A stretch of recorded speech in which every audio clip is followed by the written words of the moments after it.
बाबर की मृत्यु के पश्चात हुमायूं ने 29 दिसंबर 1530 में भारत की गद्दी संभाली और उनके सौतेले भाई ने कामरान मिर्जा ने काबुल और लाहौर का शासन ले लिया। बाबर ने मरने से पहले ही इस तरह से राज्य को बांटा ताकि आगे चलकर भाइयों में लड़ाई न हो। हुमायूं के भाइयों ने हुमायूं के तीनों छोटे भाई अयोग्य और गैर वफादार सिद्ध हुए। व्यक्तिगत दृष्टि से साहसी और बहादुर होते हुए भी उनमें कोई भी परिस्थितियों को समझकर उनके अनुकूल चलने वाले न थे। जबकि मुगल वंश को एकता की आवश्यकता थी, तब उन्होंने अपने व्यक्तिगत स्वार्थों, अधिकारों और महत्वाकांक्षाओं पर बल लिया, और जब उनके भाई को उनकी सहायता की सबसे अधिक आवश्यकता थी, उसी अवसर पर वे उसके विरोध में हुए या उसकी तरफ से उदासीन हो गए। उनमें से एक भी किसी बड़े लक्ष्य का विचार अपने हृदय में न ला सका। स्वयं की अयोग्यता और कुटिल व्यक्तियों के प्रभाव के कारण उनमें से प्रत्येक हुमायूं की कठिनाइयों में वृद्धि करने वाले सिद्ध हुए। कामरान आगे जाकर हुमायूं के कड़े प्रतिद्वंदी बने।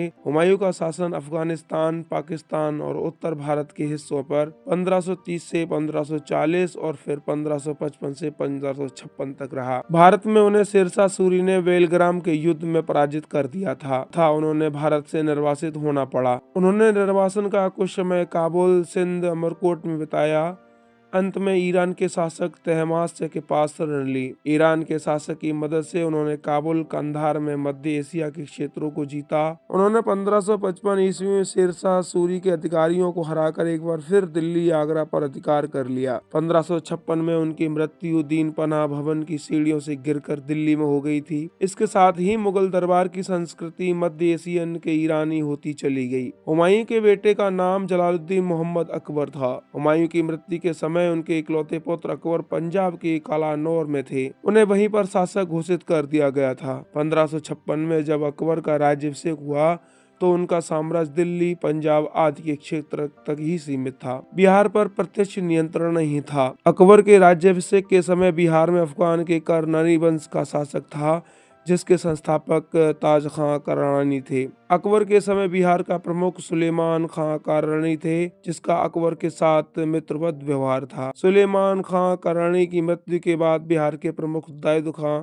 करानी बिहार के प्रमुख बने और इसने अकबर के साथ मित्रवत व्यवहार नहीं रखा। यह मुगल वंश के शासकों के नाम से खुतबा पढ़ना बंद करवा दिया। 1574 में अकबर ने बिहार पर आक्रमण किया, जिसमें दाऊद खां करानी भाग गया। बिहार के अंतिम अगवान दाऊद खां करानी ने 1580 में अकबर ने बिहार को एक सूबा घोषित कर दिया। मुगल साम्राज्य में कुल 12 सूबे बने, जिनमें बिहार भी एक था। अकबर ने बिहार के पहले सूबेदार मिर्जा अजीज को नियुक्त किया। हुमायूं की जीवनी का नाम हुमायूं नामा है, जो उनकी बहन गुलबदन बेगम ने लिखी है। इसमें हुमायूं को काफी विनम्र स्वभाव का बताया गया है और इस जीवनी के तरीके से उन्होंने हुमायूं को क्रोधित और उकसाने की कोशिश भी की है।